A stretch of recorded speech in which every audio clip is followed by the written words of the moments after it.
Ja, hallo Elias, schön, dass wir da bei dir auf dem Hof sein. Gerne. Jetzt hast du vorhin gerade die Stiere rausgelassen. Die sind da in einer Freude mit dieser geballten Power sind die da rausgesegelt.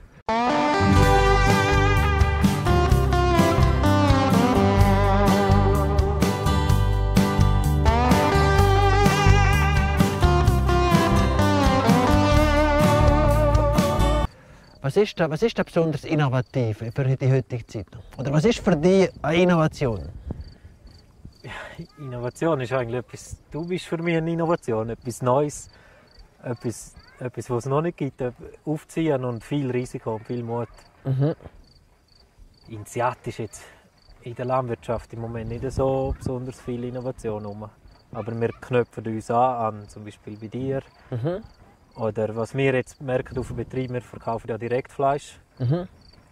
Und jetzt der ganze Hype mit Land und das merken wir.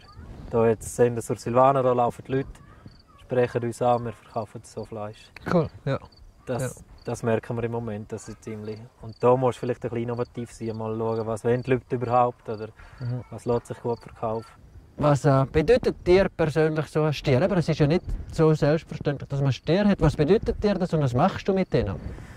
Ja, das sind unsere Zuchtstiere. Das ist eigentlich das Ziel von unserer Zucht, um gute Stiere und gute Kühe zu züchten. Und das ist natürlich schon ein bisschen stolz, wenn man einen schönen Stier züchtet und den nach einem Jahr oder 1,5 Jahren auf den Markt bringen kann und gut verkaufen.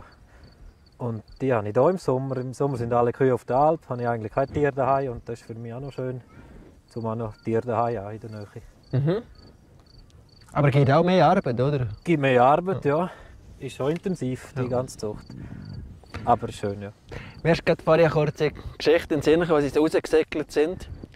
Ich habe, als ich in Kanada auf der Farm war, die hatten 8 Stiere, Charolais-Stiere. Also ein riesiger Teil. Und die sind ja nur draußen und das sind sich der Mensch absolut nicht gewöhnt. Und dann habe ich mit einer Frau, die ist dort auf der Farm, hat sie geschafft, die war angestellt. Haben wir mit 2 Röstern haben wir die 8 Zuchtstiere müssen 1 Pasture weiter zügeln. Also 1 Kilometer weiter zügeln, oder? Und dann einmal so 8 Stiere zügeln. Erstens sind sie etwa das Dreifache gewogen wie unsere Rösser. Und die sind ständig am Kämpfen, oder? Die sind ständig am Fighten miteinander. Und das war schon eindrücklich. Und ich habe dort einfach am Anfang nicht so richtig getraut. Nachher habe ich gemerkt, du musst mit dem Ross einfach so nah her zu der Stiere und dann weichen sie zurück. Ja. Aber sonst, wenn nicht, haben sie Grind unten und ja. Das ist eine gewaltige Kraft. Das ist ein Moment, den vergesse ich nie mehr. Und der eine hat dann, nachher lasse ich wieder die erzählen. Ja, schon gut. Der eine ist so unten rein und hat den anderen raufgeworfen und der ist wirklich gefühlt 3 Meter in die Luft geflogen und nachher aber auf dem Knick gelandet, wieder aufgestanden und weiter. Ja, der hat schon Power. Oh, krass.